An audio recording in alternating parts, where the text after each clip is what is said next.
सुरक्षा बलों ने आतंकवाद के खिलाफ अपने अभियान को जारी रखते हुए दक्षिण कश्मीर के शोपियां में मंगलवार को 2 मुठभेड़ में 5 आतंकियों को मार गिराया। मारे गए आतंकियों में शामिल मुख्तार ने ही कुछ दिन पहले श्रीनगर में रेडी लगाने वाले बिहार के श्रमिक वीरेंद्र पासवान की हत्या की थी। कश्मीर में पिछले 48 घंटे में हुई 4 मुठभेड़ में सुरक्षा बलों ने 7 आतंकियों को ढेर किया है।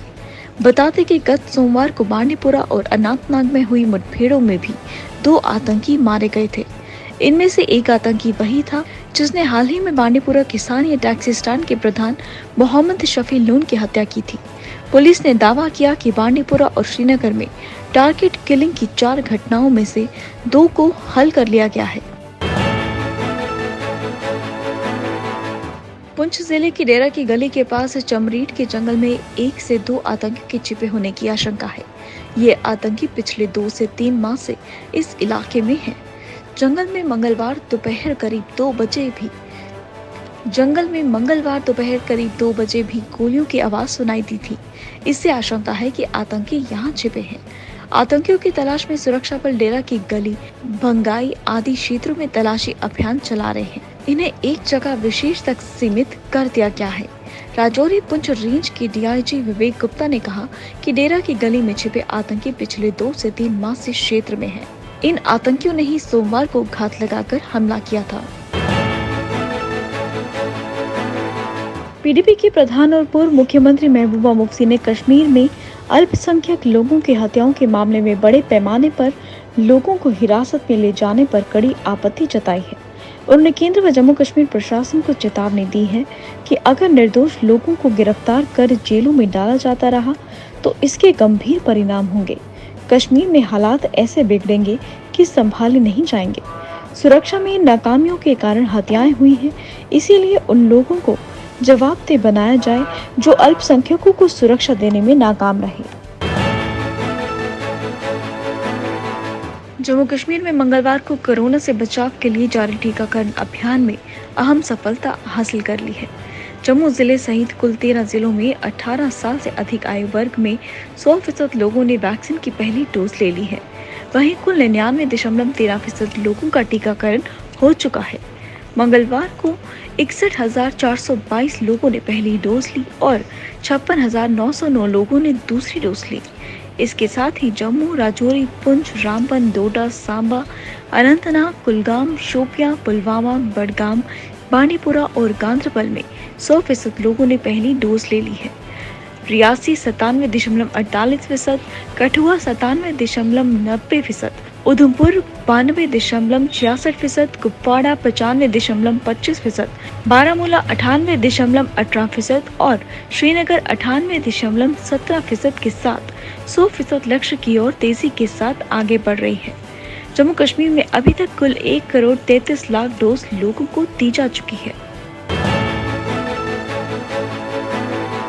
सतवारी के मकवाल सेक्टर में 2 अक्टूबर की रात को पाकिस्तान द्वारा ड्रोन से हथियार गिराए जाने के मामले में जम्मू पुलिस को बड़ी कामयाबी मिली है।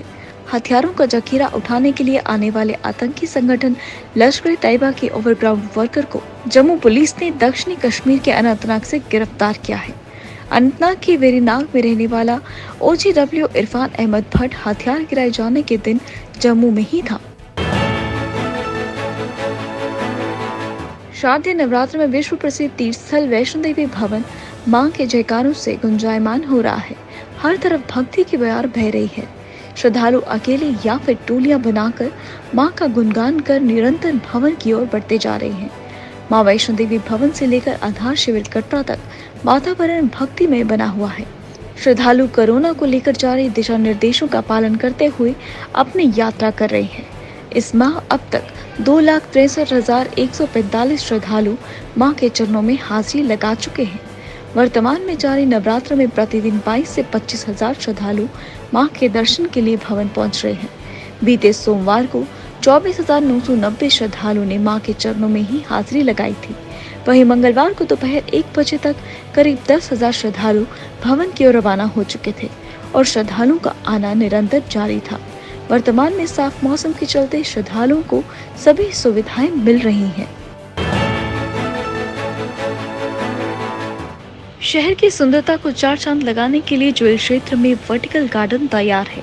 बुधवार को उपराज्यपाल मनोज सिन्हा इसका उद्घाटन करेंगे। फ्लाईओवर ब्रिज के निचले हिस्सों को पार्क में बदला गया है। हैंगिंग गमलों के जरिए इसे आकर्षित बनाया गया है।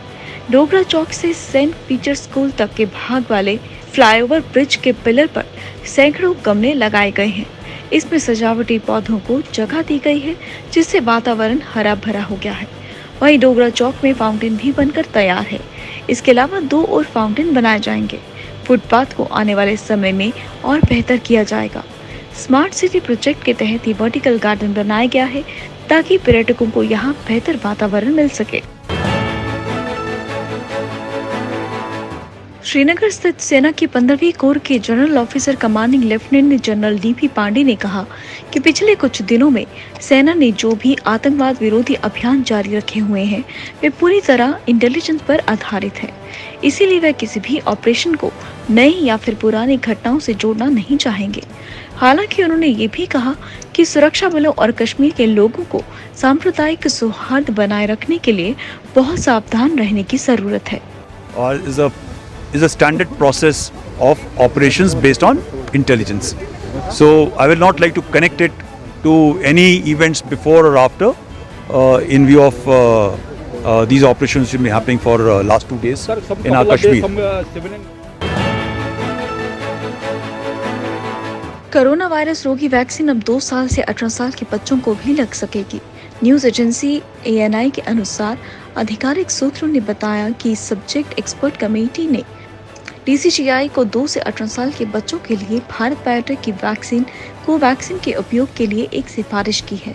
खबर है 2 साल से 18 साल के बच्चों को कोवैक्सीन का टीका लगाया जा सकेगा। इसकी मंजूरी मिल गई है। भारत सरकार द्वारा जल्द ही बच्चों के टीकाकरण से संबंधित गाइडलाइंस जारी की जाएंगी। बता दें कि कोवैक्सीन को भारत बायोटेक और ICMR ने साथ में तैयार किया है। कोवैक्सीन ट्रायल में 78% असरदार पाई गई है। केंद्रीय वाणिज्य व उद्योग राज्य मंत्री अनुप्रिया पटेल ने कहा कि जम्मू कश्मीर के पारंपरिक उत्पाद, हैंडलूम और हथकरघा को अंतर्राष्ट्रीय पहचान दिलाने की तैयारी कर ली गई है। इसके तहत ही विदेश व्यापार निदेशालय प्रत्येक जिले में एक्सपर्ट हब बनाने जा रहा है। इससे जहां रोजगार के साधन बढ़ेंगे, वहीं जम्मू कश्मीर के विकास को गति मिलेगी।